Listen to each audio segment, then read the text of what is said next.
ఓం శ్రీ గురుభ్యో నమ. వాగర్ధావి సంప్రోక్తో వాగర్ధ ప్రతిపత్తే జగతో పితరం వందే పార్వతీ పరమేశ్వరో వ్యాసాయ విష్ణురూపాయ వ్యాసరూపాయ విష్ణవే నమో వై బ్రహ్మనిధి వాసిష్ఠాయ నమో నమ. గురు బ్రహ్మ గురు విష్ణు గురుదేవో మహేశ్వర గురు సాక్షాత్ పరబ్రహ్మ తస్మై శ్రీ గురవే నమ. ఓం శ్రీ మాత్రే నమ. బుధగ్రహము అంటే బుధుడు బుద్ధిని ప్రసాదించే గ్రహం అంటారు. ఈ బుధగ్రహం వల్ల ఆలోచనలు ప్రణాళికలు సరైన సమయంలో సరైన నిర్ణయాలు తీసుకోవటము, మనకి భగవంతుడి జీవితంలో ఆరోగ్యపరంగా ఇబ్బందులు కలుగుతున్నాయంటే ఒక హింట్ ఇస్తుంటట. అంటే ప్రతిదీ కూడా మనకు సిక్స్త్ సెన్స్ అంటాం మనం. చాలా ఇంపార్టెంట్ ప్లానెట్ ఏమిటి అంటే నవగ్రహాల్లో బుధుడు. అంటే మనం ఎంత చదువుకున్నా కూడా ప్రాపంచిక జ్ఞానం అనేది తెలుసుకోవాలి.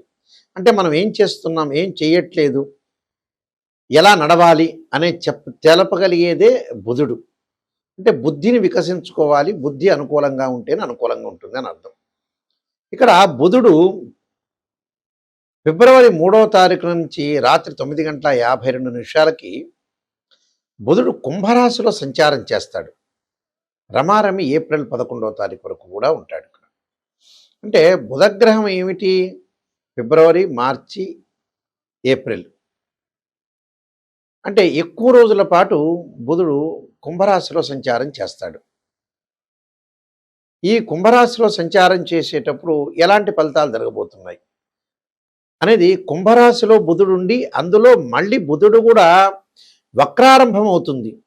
అంటే ఫిబ్రవరి 26 నుంచి వక్రస్థితిలో కూడా ఉంటాడు. అంటే వక్రస్థితిలో జరగటము, కుంభంలో ఉండటం వల్ల ఎలాంటి ఫలితాలు జరగబోతున్నాయి, ఎలాంటి నిర్ణయాలు తీసుకోబోతున్నారు, ద్వాదశ రాశులకు మనం తెలుసుకుందాం. కర్కాటక రాశి వాళ్ళకి కుంభంలో బుధుడి యొక్క సంచారం వల్ల ఏ విధమైన ఫలితాలు జరగబోతున్నాయి? ఆరోగ్యపరంగా ఇబ్బందులు లేకుండా చూసుకోండి.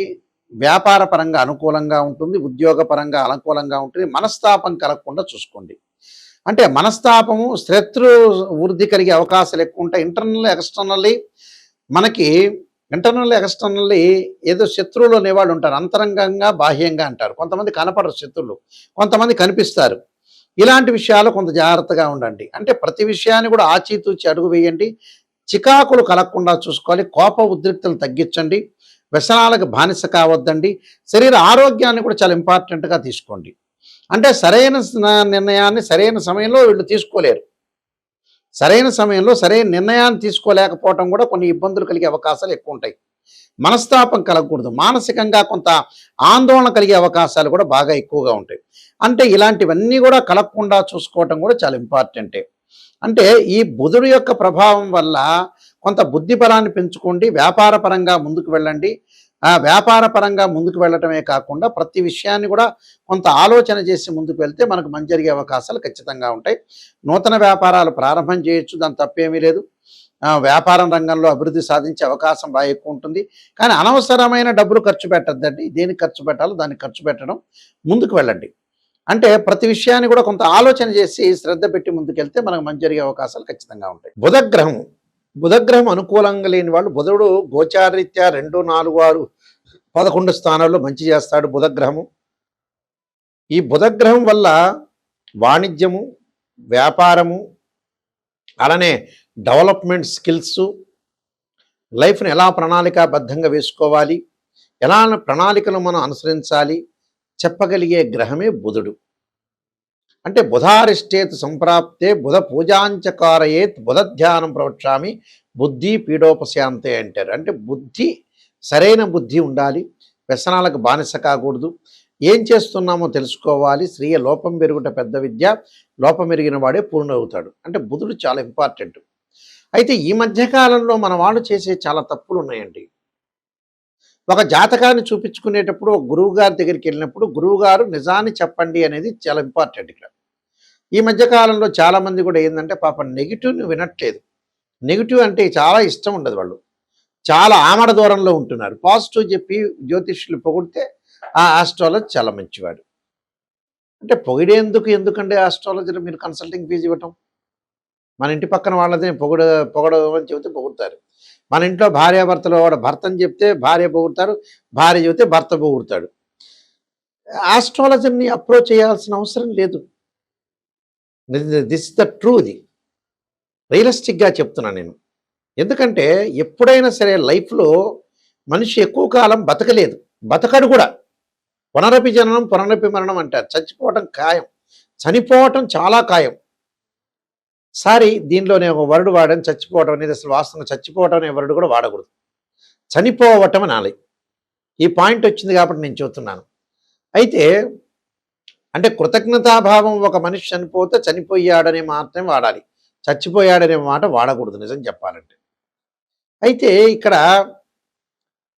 ఒక వ్యక్తి పుట్టినప్పటి నుంచి కూడా సంతానం అవసరం, వివాహం అవసరం, ఉద్యోగం అవసరం, డబ్బులు అవసరమే. చాలామంది ఏం చేస్తున్నారంటే ఒక ఆస్ట్రాలజర్ని అప్రోచ్ అయినప్పుడు అమ్మాయి పెళ్లి కాకపోయినా పర్లేదు, అబ్బాయి పెళ్లి కాకపోయినా పర్వాలేదు, ఎన్ని సంవత్సరాలు అలా ఉంటాం, కానీ జాతకాన్ని చూపించుకోము, జాతకాల్లో ఉండే రెమెడీస్ అనేవి పరిహారం చేసుకోము అని అంటుంటారు. అంటే మెజారిటీ ఆఫ్ ద పీపుల్ చెడిపోవడానికి అదే కారణం. కొంతమంది డాక్టర్ దగ్గరికి కూడా వెళ్ళరు, అంటే డబ్బులు ఖర్చు అవుతాయి. ఒక షుగర్ వచ్చిందనుకోండి, ట్యాబ్లెట్ వాడని వాడున్నాడు, బీపీకి ట్యాబ్లెట్ వాడిన వాడున్నాడు. అలానే ఆరోగ్యపరంగా ముందుగా చూపించుకొని వాడు ఉన్నాడు. కానీ లగ్జరీ ఐటమ్స్కి డబ్బులు పెట్టి కొంటారు. అసలు మనిషి చెడిపోవటానికి కారణం ఏంటంటే డబ్బే. ధనం మూలం మెదం జగత్తు. అంటే డబ్బు నెససరీ, కానీ డబ్బు దేనికి ఖర్చు పెట్టాలో దానికి ఖర్చు పెట్టకపోవటం, తెలియకపోవటమే జీవితంలో సక్సెస్ లేకపోవటం. చాలామంది ఉంటారు, అమెరికాకి వెళ్తుంటారు, యుఎస్ వెళ్తుంటారు, జర్మనీలో ఉంటారు, విపరీతంగా ఖర్చు చేస్తుంటారు. కానీ ఆస్ట్రాలజర్ని అప్రోచ్ అయ్యి అసలు మన జాతకంలో ఏముంది అని నిజం తెలుసుకోరు. ఇందులో ఆస్ట్రాలజర్కి నష్టం వచ్చేది ఏమి ఉండదు. వాళ్ళు మోసం చేసుకున్నట్టు, అంటే వాళ్ళ జీవితాన్ని వాళ్ళు మోసం చేసుకున్నట్టు. ఒక అబ్బాయికి పెళ్లి కాలేదు, చాలా సంవత్సరాల పాటు యుఎస్లో ఉన్నారు, 79 డేట్ ఆఫ్ బర్త్ అనుకోండి, 80 డేట్ ఆఫ్ బర్త్, 76. ఇంకా అతను ఆలోచన చేస్తుంటాడు. అంటే మ్యారేజ్ బ్యూరోకి కూడా డబ్బులు కట్టకుండా ఏం చేస్తాడండి ఆ డబ్బులు? మొగుడు పెళ్ళాం ఇద్దరు భార్యాభర్తలు పెళ్లి చేసుకుంటారు, వధువు వరుడు పెళ్లి చేసుకున్న తర్వాత సంతానానికి ఆలోచన చేస్తుంటారు. డాక్టర్ని అప్రోచ్ చేయాలంటే సంతానానికి ఇంత ఖర్చు అవుతుంది, 1-2 లక్షలు ఖర్చు అవుతుందని ఉద్దేశంతో డాక్టర్ దగ్గరికి వెళ్ళరు. కానీ బిజీ షెడ్యూల్ ఉంటుంది, డబ్బులు సంపాదిస్తారు. ఆ డబ్బంతా ఎక్కడ పోయాలి? అంటే ప్రాపంచిక జ్ఞానం తెలవట్లేదు వీళ్ళకి.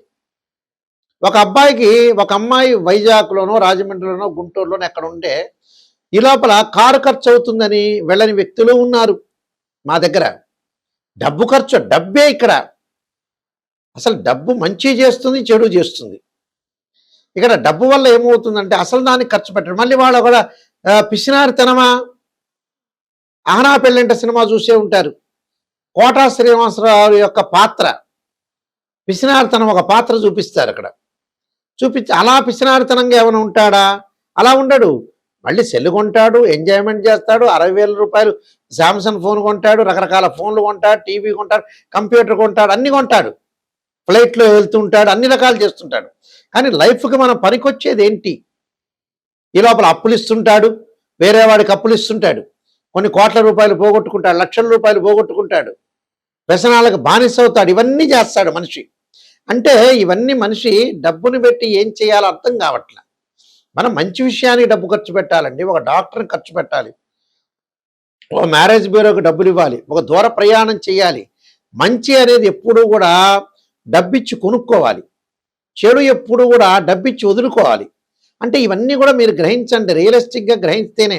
చాలామంది కూడా ఆస్ట్రాలజర్ దగ్గరికి వాళ్ళ దగ్గర వెళ్ళిన తర్వాత ఏం చేస్తుంటారంటే, గురువు గారు నెగిటివ్ చెప్పొద్దండి, పాజిటివ్ చెప్పడం ఒకటి, మేము అన్ని పూజలు చేసామని అబద్ధాలు చెప్పటం. ప్రజల్లో ఎలా ఉందనంటే నిజాన్ని చెప్పట్లేదు. నేను చాలామందిని చూశా. నేను 95 దగ్గర నుంచి ఫీల్డ్లో చాలా సీనియర్ ఆస్ట్రాలజర్ని, నెంబర్ ఆఫ్ ఆస్ట్రాలజీ బుక్స్ రాశాను. మా నాన్నగారు కూడా ఇంటర్నేషనల్ మెంబరు, మా గ్రాండ్ ఫాదర్ గారు, వీళ్ళందరూ కూడా మేమంతా కూడా ఇలా ఆస్ట్రాలజీ వేదంలో ఉన్న వ్యక్తులం. నిజాన్ని గ్రహించి నేను రీసెర్చ్ చేశాను, అసలు మనుషులు ఎందుకు బాగుపడట్లేదు అని. నిజంగా మనుషులు ఎందుకు బాగుపడట్లేదు కారణం ఏంటంటే వాళ్ళ తప్పులే. వాళ్ళు నిజాన్ని చెప్పకపోవటం, సరైన విధానాన్ని చేయలేకపోవటం, డబ్బును ఖర్చు పెట్టలేకపోవటం. అంటే ఇవన్నీ కూడా జీవితంలో వీళ్ళు చేయాల్సిన తప్పులు ఏంటంటే వీళ్ళే స్వయంకృత అపరాధం అంటారు. ఇవన్నీ వీళ్ళు చేసే తప్పులే నిజం చెప్పాలంటే. కాబట్టి అలాంటివి చేసుకోవద్దండి. నిజంగా ఆస్ట్రాలజర్‌ని అప్రోచ్ కావండి. ఎవరైనా సరే నా స్క్రీన్ మీద స్క్రోలింగ్ నెంబర్ పడుతుంది. ఆ నెంబర్‌కి మీరు ఫోన్ చేయొచ్చు. డైరెక్ట్‌గా నాకే వస్తుంది. అయితే నిజాన్ని తెలుసుకునే వ్యక్తులు మాత్రమే నాకు ఫోన్ చేయండి. నేను నంబర్ ఆఫ్ 15 పుస్తకాలు రాశాను. అలానే కాలసర్పయోగము, కాలసర్పయోగ చంద్రిక, రాహుకేతులు, ఛాయాగ్రహాలు, పుత్ర గణపతి వ్రతము, స్వప్న శాస్త్రము, బా అలానే జాతక చంద్రిక, వివాహ మార్తాండము, సర్వదేవతా గోత్రులు పార్ట్ 1, పార్ట్ 2, బృహత్ పరిహార సింధు, ఇలాంటి నెంబర్ ఆఫ్ వాస్తు ఆస్ట్రాలజీ సంబంధించిన గ్రంథాలన్నీ రాశాను. మీరు వీలైతే www.nayakhande.com nayakhande.in చూడండి. చూసి నిజాన్ని తెలుసుకునే వాళ్ళు మాత్రమే నాకు ఫోన్ చేయండి. అంటే జీవితంలో ఈ నాయకండి గారి దగ్గరికి వెళ్తే నేను బాగుపడతాననే వ్యక్తులు మాత్రమే నాకు ఫోన్ చేయండి. పొగిడే వ్యక్తులు ఎవ్వరు కూడా ఫోన్ చేయొద్దండి. పొగిడే వ్యక్తులు మీ పక్కింటికి డబ్బులు ఇవ్వండి, వాళ్ళు మిమ్మల్ని పొగుడుతారు. ఇలాంటి విషయాలన్నీ కూడా గ్రహించండి. అయితే బుధుడికి సంబంధించిన దోషాలు పరిహారం చేసుకోవచ్చు. బుధ జపము, అలానే ఆదిత్యాది నవగ్రహాల యొక్క ప్రదర్శన బుధవారం కూడా చక్కగా బుధుడి యొక్క హోమం చేయటం ఒకటి. అలానే బుధగ్రహం ఉంటుంది నవగ్రహాలు, అంటే పెసలు దానం చేయటం, అలానే గ్రీన్ కలర్ అంటే ఆకుపచ్చని క్లాత్ బట్ట దానం చేయాలి. ఆకుపచ్చని వస్తువులు, ఆకుపచ్చని సంబంధించినవన్నీ కూడా దానం చేయటం ఒకటి. అలానే బుధుడి యొక్క ప్రదర్శనలు చేయటం ఒకటి. విష్ణు సహస్రనామ పాలనం చేసుకోవాలి, లలితా సహస్రనామ పాలనం చేసుకోవాలి. అలానే దానం కూడా చేయటం వల్ల మంచి జరిగే అవకాశాలు ఖచ్చితంగా ఉంటాయి. మీరందరికీ కూడా మంచి జరగని ఆశిస్తూ సర్వే జనా సుఖినో భవంతు.